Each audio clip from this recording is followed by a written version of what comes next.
Muy bien. Buenos días. Vamos a tener 15 minutos, así que pido perdón por anticipado de quizás avanzar muy rápido, pero hay algunos temas que quisiera realmente cubrir. El primero es, bueno, ¿de qué estamos hablando cuando hablamos de la expansión del móvil o los móviles?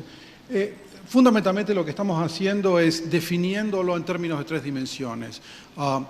No es un movimiento incremental en el sentido de pensar, bueno, aumentamos la velocidad o aumentamos el número de celdas de manera marginal, sino que estamos haciendo es cambiando dramáticamente la función del móvil desde el punto de vista de una cobertura uniforme del territorio nacional, pero sobre todo enfatizando aquellas áreas donde se concentra la actividad productiva, obviamente llegando a las zonas aisladas, porque uno de los temas que tenemos que realmente tratar cuando uno habla de impacto en la estructura productiva es la minería, por ejemplo, la agricultura de precisión, el soporte de dispositivos de diversa magnitud. Desde el punto de vista de calidad de servicio, pese a que tenemos métricas, el elemento fundamental a retener es la homogeneidad a través de la geografía, que no de pronto la velocidad o la calidad de los servicios se nos caigan cuando en el caso argentino estamos cruzando la General Paz, como decimos en metáfora. Y de alguna manera también la latencia y la calidad esté adaptada a tipo de servicio, en la medida que hay diferentes servicios y cada uno de ellos tiene una necesidad específica desde el punto de vista de la importancia de la aplicación. No todo eso, el 1 milisegundo del cual se habla. Y tercero, desde el punto de vista de infraestructura, obviamente esto tiene una cantidad de implicancias en lo que tiene que ver con la densidad de radiobases, el tipo de espectro que tenemos que alcanzar, desde el espectro tradicional, las bandas medianas y las bandas milimétricas, aún aquel espectro sin licencia que nos ayuda a nosotros a apalancar los efectos del Wi-Fi, Bluetooth y otro tipo de aplicaciones.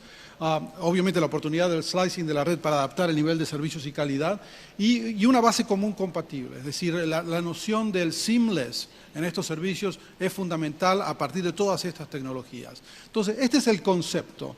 Y de alguna manera, cuando estamos hablando de este concepto, más allá de aplicaciones potenciales, digamos, en el servicio inalámbrico en áreas aisladas a partir del fixed broadband, wireless broadband, lo que estamos hablando acá es impacto en la economía, impacto en empresas, impacto en el sector productivo. Y de alguna manera nuestra presentación va a estar enfocada fundamentalmente en este tema.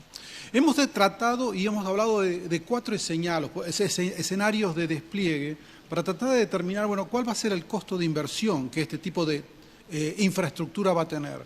Y los 4 escenarios van desde lo que denominamos un escenario urbano-suburbano, que fundamentalmente trata de desplegar estas tecnologías, esta infraestructura en los centros urbanos y las zonas metropolitanas. Que de alguna manera no es, digamos, un escenario ilógico, porque cuando uno ve inclusive la inversión de operadores en muchas de las economías avanzadas, se están enfocando en esas zonas metropolitanas. Pero más allá de eso, los testeamos, hicimos un stress test y diciendo, bueno, al otro extremo, ¿qué pasaría si nosotros extendemos esto al conjunto del territorio nacional? Y en el medio, adaptando los niveles de servicio o disminuyendo algunos niveles de servicio en zonas rurales. Simplemente para modular la inversión que esto implicaría, sobre todo la variable fundamental es cuánto tenemos que invertir en zonas rurales para llegar a tener una cobertura completa en términos de estos servicios. ¿Por qué esto es importante? Bueno, esto es importante porque tiene un impacto en la digitalización latinoamericana. ¿Sí? Uno piensa el factor de digitalización con este tipo de niveles de inversión. Hoy por hoy, América Latina, desde el punto de vista de desarrollo del ecosistema digital, estamos separados del promedio prorrateado de los países industrializados de la OCDE en ciertas dimensiones. Por ejemplo, Argentina o Chile, que son los países más avanzados, estamos todavía separados de 10 u 11 puntos del nivel de digitalización de los países industrializados.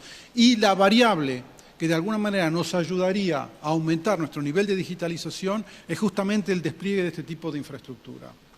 ¿Cuánto cuesta esto? Obviamente, en función de los escenarios que estaba planteando anteriormente, hemos definido parámetros y decimos, bueno, para los 6 países que estamos considerando en este estudio, probablemente el nivel de inversión sería alrededor de los 50.000 millones de dólares. Si nosotros pensamos en un escenario nacional, estamos hablando de 368.000. Ahora bien, cuidado que esto no significa un salto de magnitud con respecto a la inversión actual, porque hay una sustitución de la inversión. Niveles que están siendo hoy invertidos en tecnologías más legadas estarían siendo transferidas a la inversión en esta infraestructura. Pero la inversión, que fundamentalmente tiene que ver con la densificación de celdas, el incremento de niveles de electrónica, equipamiento y demás, es importante y hay que considerarla. Ahora bien, ¿qué pasa una vez que nosotros hacemos eso y asumamos, digamos, una situación de los niveles de digitalización al día de hoy? ¿Qué ocurriría si nosotros llegamos a invertir en esta infraestructura con los niveles de desempeño de la economía en nuestros países?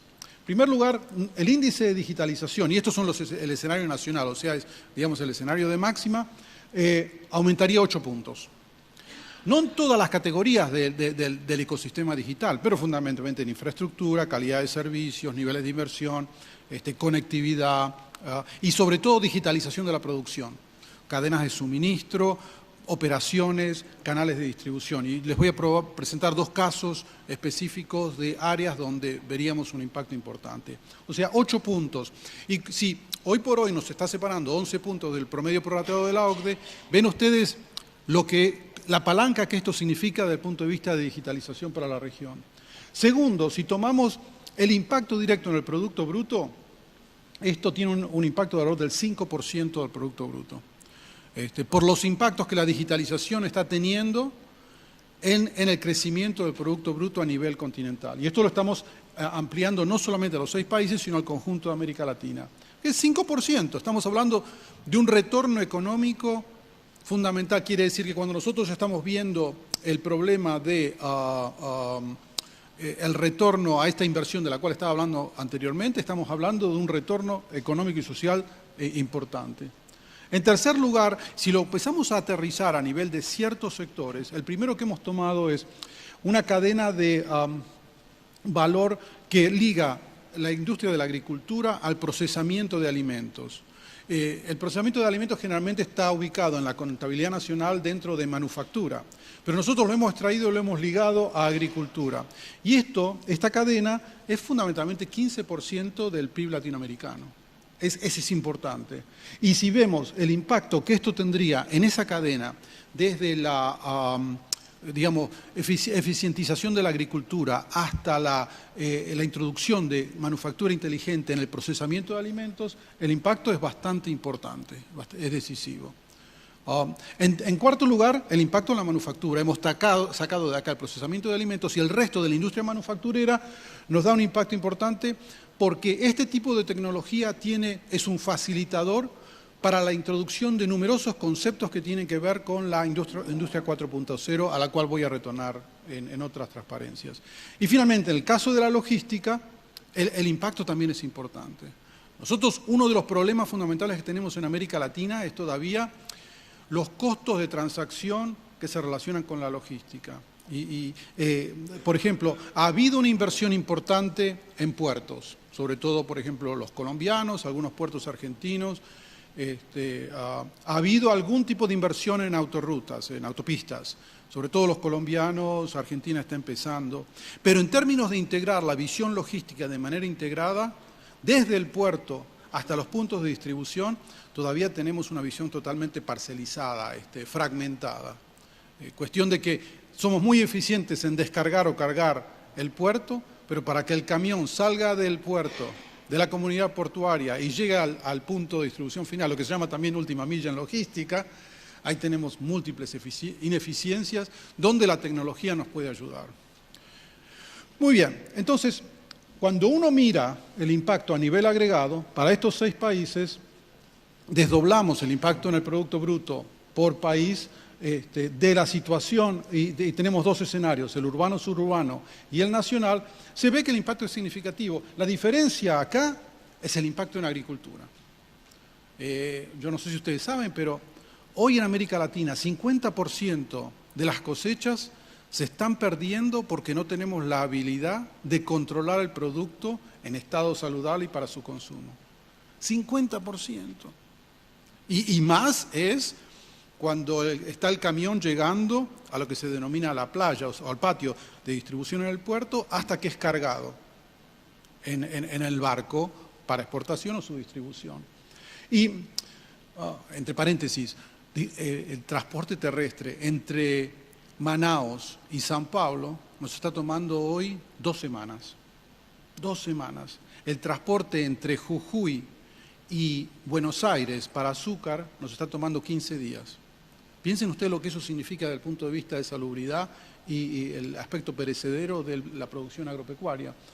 Y bueno, y después tenemos la distribución o el impacto en los diferentes sectores industriales. Es decir, que nosotros tenemos la capacidad de desdoblar este impacto por sector industrial y ver que fundamentalmente la manufactura y el sector público van a ser impactados de manera positiva y significativamente. Quiere decir que acá de lo que estamos hablando es de resolver uno de los temas de productividad fundamental a nivel de la manufactura y segundo, incrementar la eficiencia de distribución del servicio público.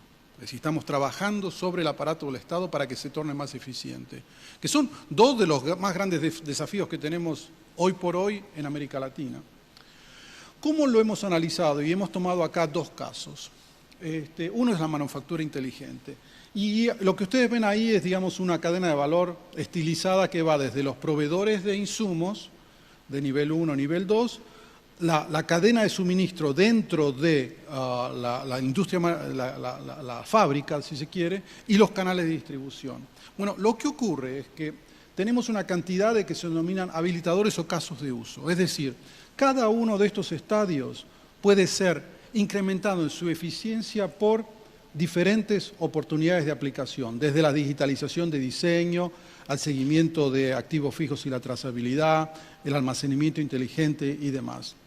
Esto ha sido, digamos, quien tiene el liderazgo en la documentación de los casos de uso son los alemanes, que tienen un catálogo de 400 casos de uso en fabricación inteligente. Ahora bien, nosotros no decimos que esta inversión de la cual estaba hablando es directamente aquella que es la aplicación del caso de uso, pero es el facilitador. Si nosotros no tenemos la tecnología desde el punto de vista del móvil para implementar estos casos de uso, estos beneficios de los cuales estamos hablando no se van a realizar. Y la mayor parte de la introducción de avances, como está ocurriendo hoy en las industrias líderes de América Latina, tomen un Bimbo o, por ejemplo, que está en muchos casos Arcor también, están invirtiendo, pero invierten en un caso de uso dentro de la empresa. Y el gran desafío que tenemos es cómo reducimos los costos de transacción o interorganizacionales entre la empresa y sus proveedores, entre la empresa y el mercado, o entre la empresa y las autoridades aduaneras, porque tienen que realmente llevar adelante la aprobación para la importación, o sea que exportación. Entonces, el móvil acá es el factor de base que nos permite a nosotros implementar esta 4.0. Obviamente, en el caso de manufactura inteligente, como decíamos anteriormente, el retorno a la inversión es importante y lo vemos en cadenas de aprovisionamiento, costo de materias primas. Es decir, estos números nos permiten a nosotros determinar que vamos a poder aumentar la competitividad de la industria manufacturera y, sobre todo, ponernos a nivel mundial en una situación donde podemos competir con otros países. En el caso de la logística, es lo mismo, misma cadena de valor, pero diferentes casos de uso, que tienen que ver más con comunicaciones interorganizacionales. Obviamente ahí reconocer el blockchain, la trazabilidad y demás. Nuevamente, tecnología que nos facilita ese tipo de casos de uso e impactos importantes en logística. En logística nosotros tenemos 12% del costo del producto final en Argentina es costo logístico. Fíjense ustedes. 12%, y la comparación con los benchmarks mundiales, estamos hablando de, en los países, las economías avanzadas es del 5%. Si nosotros eficientizamos esta cadena de valor, pero el beneficio es obvio. Muy bien, ¿qué tenemos que hacer? Lo que estamos planteando acá, y voy a necesitar 5 minutos más, lo que necesitamos acá es cambiar digamos, el abordaje del problema.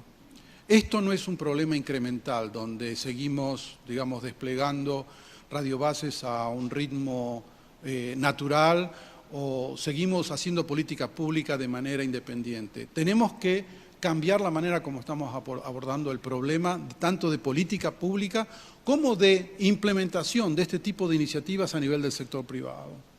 Entonces, lo que nos planteamos acá son 5 ejes, que después los voy a desarrollar un poco más. Primero, para que esto se materialice, no es simplemente la responsabilidad de operadores o del gobierno. El sector privado, el sector productivo, tiene que asumir la responsabilidad de desarrollar esta innovación, introducirla en sus unidades productivas y de alguna manera obtener los beneficios. Si no, vamos a tener una infraestructura de clase mundial, pero todavía un sector productivo que está operando a los niveles de lo que está operando hoy. O sea que hay responsabilidad del sector productivo para que incorpore estas ventajas dentro de sus propios procesos de negocios. Segundo, un tema de espectro, y acá, bueno, estoy hablando a los conversos, porque la necesidad de obtener espectro, acciones de espectro adicional para implementar estos sistemas es muy relevante, sobre todo cuando estamos llegando al tema de bandas milimétricas. Y ahí, obviamente, las economías avanzadas nos están marcando el camino, si se quiere. Tercero, nuevos mecanismos de financiamiento. Acá hay que reconocer que tenemos que evolucionar a mecanismos de financiamiento de lo que se denomina en Estados Unidos o en finanzas internacionales el blended finance, donde haya una contribución del sector privado, una contribución del sector público, una contribución de los bancos de desarrollo. Fundamentalmente porque hay que reconocer que, bueno, los niveles de inversión son importantes, pero también hay que reconocer que la tarea es tal que requiere responsabilidad de todas estas fuentes de financiamiento en un marco integrado. Y para que exista ese marco integrado, tenemos que definir visiones que vayan más allá de cuánto va a tener que invertir el operador. El concepto de blended finance se origina en Estados Unidos en los años 80, cuando en los años 80 el gobierno promulga el Water Act, o sea, la ley de agua, que dice: agua es un derecho para toda la población y vamos a tener que desarrollar los mecanismos para que el agua potable llegue a todos. Bueno, esa es la idea acá, definir la visión, y la visión se engarza con el futuro latinoamericano, si se quiere. En cuarto, el contexto de seguridad y privacidad. Esto es un tema, es una derivada normal de lo que estamos planteando, porque esta infraestructura está desplegada con un nivel de intensidad mucho más importante, y hay que reconocer que puede tener puntos de falla y tenemos que desplegar los mecanismos necesarios para controlar esos puntos de falla. Y finalmente la quinta es un plan digital segmentado y efectivo. Y el plan digital lo que apunta es, primero, a tener esa visión estipulada de qué es lo que queremos hacer, cómo integramos las diferentes iniciativas en un marco coherente y cómo medimos su cumplimiento y su retorno a la inversión. Es decir, nosotros en planificación hablamos siempre de... Hay 2 tipos de planes: los planes abrochados y los planes integrados. Un plan abrochado es aquel donde tomamos las iniciativas de cada parte del gobierno, las ponemos en un solo documento y les ponemos un gancho.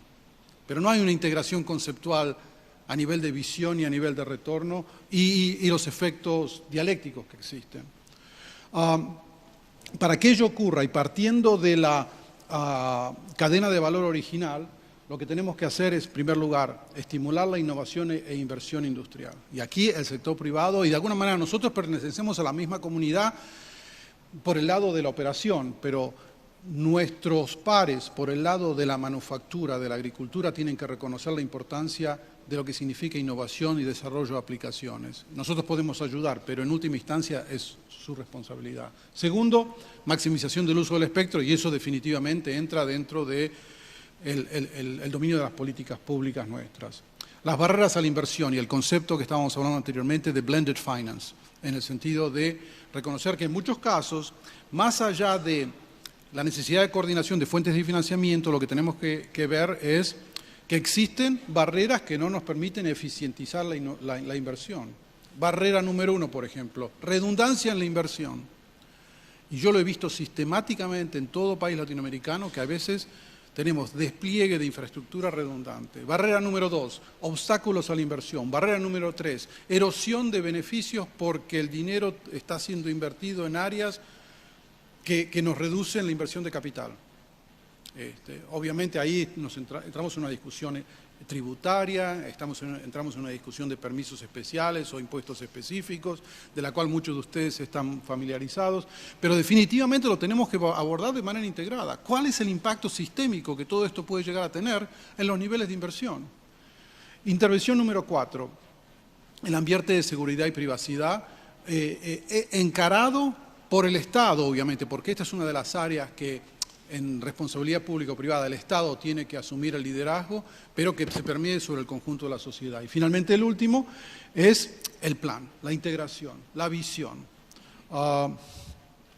La coordinación para nosotros es fundamental, porque de lo que estamos hablando acá es encarar la siguiente etapa de desarrollo económico y social para América Latina. No estamos hablando de un plan de espectro, que es un componente, no estamos hablando de un plan de desarrollo de startups. Estamos hablando de un salto cuantitativo fundamental. Y en ese caso, de lo que estamos hablando es responsabilidades compartidas. Obviamente el regulador de telecomunicaciones tiene su responsabilidad, como decía anteriormente, en la hoja de ruta de espectro, en la promoción de modelos de inversión, pero nuevamente, desde el punto de vista de la Agencia de la Protección de la Seguridad Digital, también hay una responsabilidad de crear esa infraestructura segura. Y después tenemos la responsabilidad de los diferentes sectores industriales. La responsabilidad y finalmente, por el caso de los gobiernos locales, reconocer que acá no podemos tener al subsoberano, es decir, al gobierno municipal y al gobierno provincial, operando en diferentes longitudes de onda con el gobierno nacional. Y desafortunadamente todavía tenemos estructuras jurídicas que garantizan ese nivel esa diferenciación entre los diferentes niveles institucionales. Esto no es posible seguir adelante. Tenemos que tener un solo objetivo, nos ayuda a resolver problemas de redundancia entre gobiernos provinciales y nacionales, y nos ayuda también a resolver el problema de la coordinación y el reconocimiento de que uno no puede ir digamos, en una dinámica opuesta a lo que está planteándose a nivel nacional.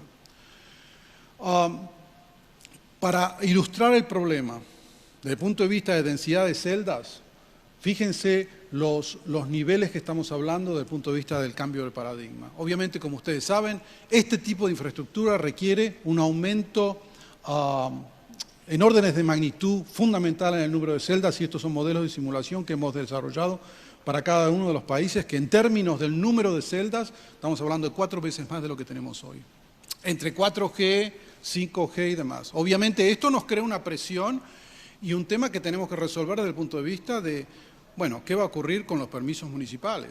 Porque con estos ritmos de despliegue, si se nos plantean obstáculos en el despliegue, obviamente no lo podemos materializar. O sea que, desde el punto de vista de política pública, como decía al principio, esto no es incremental.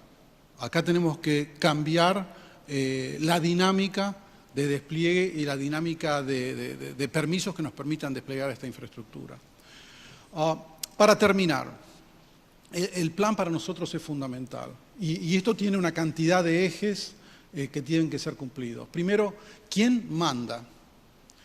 Nuestra experiencia nos indica y nuestra visualización de los casos internacionales que en la medida de que esto es una visión país, es responsabilidad fundamental del Poder Ejecutivo para liderar esto. Y no puede ser delegada a estamentos inferiores, ni siquiera a nivel provincial. Tiene que ser el Poder Ejecutivo, como lo es en Corea, como es en Singapur, parcialmente como es la canciller alemana, donde dice, este es nuestro objetivo de desarrollo para la nación. Porque estamos hablando de aumento de la competitividad a nivel internacional.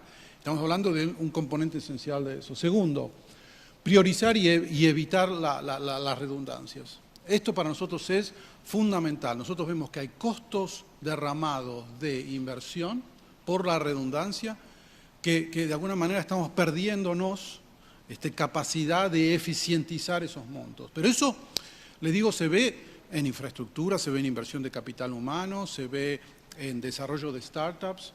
Por ejemplo, les doy un ejemplo, y si me permiten un poquito de tiempo. Los gobiernos latinoamericanos están invirtiendo hoy alrededor de 20.000 millones de dólares en el desarrollo de startups. 20.000 millones, que no es una cifra mala cuando uno piensa. 20.000 millones, teóricamente podríamos tener un buen impacto. ¿Qué pasa? La redundancia. Tenemos entre iniciativas, sobre todo a nivel de las ciudades, de gobiernos nacionales, de diferentes ministerios, Se está perdiendo el impacto que podríamos tener si pudiéramos racionalizar esa inversión y determinar, digamos, avenidas coherentes. Tercero, preciso diagnóstico de oferta y los determinantes de la inversión. ¿Dónde necesitamos y dónde vamos a tener el retorno? Pero para eso necesitamos datos. Para eso necesitamos ver, bueno, como un poco el análisis que estamos haciendo, cuál es el impacto y los costos, la inversión, los costos intermedios, los insumos de telecomunicaciones y su impacto en cada sector productivo y ver cuál va a ser el retorno. Pero necesitamos el tablero, digamos que nosotros lo estamos desarrollando en función de ese trabajo, pero los gobiernos lo tienen que tener. Necesitamos un análisis prospectivo de la demanda y ver dónde esto va a crecer. Por ejemplo, ¿qué puede llegar a ocurrir en sectores de minería? ¿Cuánta demanda vamos a tener ahí? ¿Cómo la satisfacemos inmediatamente? ¿Cuánto en agricultura de precisión? Nosotros asumimos acá un 20% de penetración de la agricultura de precisión. ¿Qué pasa si nosotros podemos desbloquear la inversión en agricultura de precisión en el sector agropecuario y de pronto se nos sube a 50%?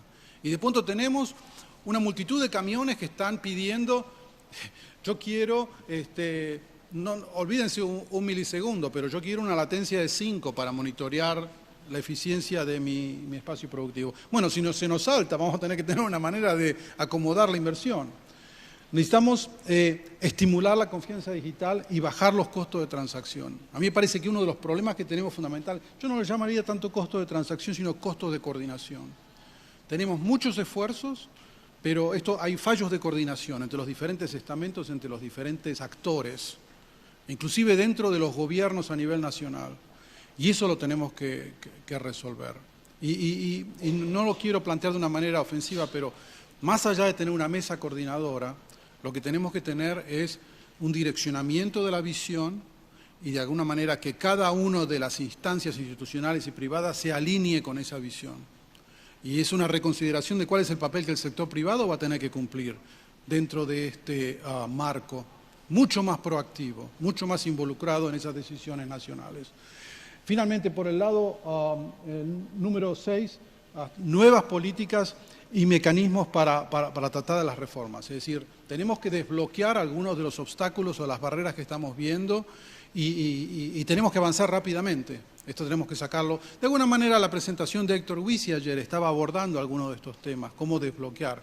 Pero como el ritmo de inversión, el ritmo de despliegue que estamos hablando es tan órdenes de magnitud, vamos a tener que seguir sacando barreras. Finalmente, en una de las últimas es la medición.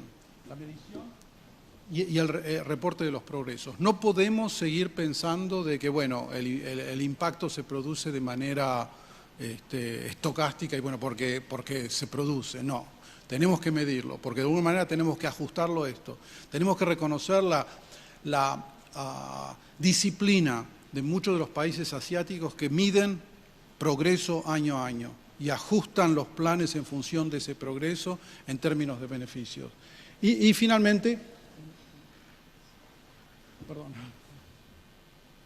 darle la continuidad. Esto no es como se dice en Estados Unidos, un one-off. Acá estamos marcando un camino y este camino nos va a llevar años de trabajo.